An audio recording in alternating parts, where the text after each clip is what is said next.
Ya. Yang pertama adalah ta'jilut taubah.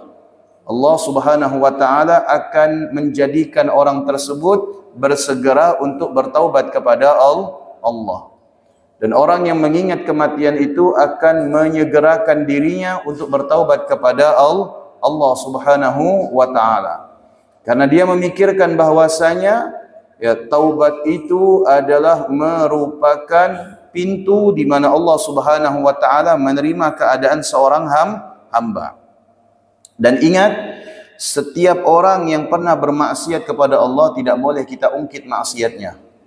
Ya, setiap orang yang bermaksiat kepada Allah tidak boleh kita ungkit maksiatnya. Karena itu adalah urusan antara dirinya dengan Allah. Ya, tidak ada hak kita. Ya, hak kita di situ tidak ada. Berbeda kalau misalkan dia itu merugikan kita, maka di situ ada hak kita. Seperti mengambil barang kita, kemudian memfitnah, kemudian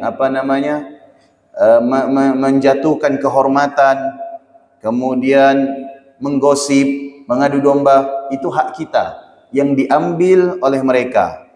Tapi kalau misalkan maksiat-maksiat seperti minum minuman keras, narkoba dan lain sebagainya, berjudi, itu adalah haknya kepada Allah Subhanahu wa taala. Dan kita tidak boleh menghukumi orang yang barangkali sudah bertaubat dan taubatnya diterima oleh Allah Subhanahu wa taala, seakan-akan kita itu memvonis orang tersebut belum bertaubat. Karena tidak mungkin orang tersebut bertaubat ngasih tahu ke kita. Ya kan? Tidak mungkin. Dan tentunya taubatnya adalah antara dirinya dengan Allah Subhanahu wa taala. Ta'jilut taubah.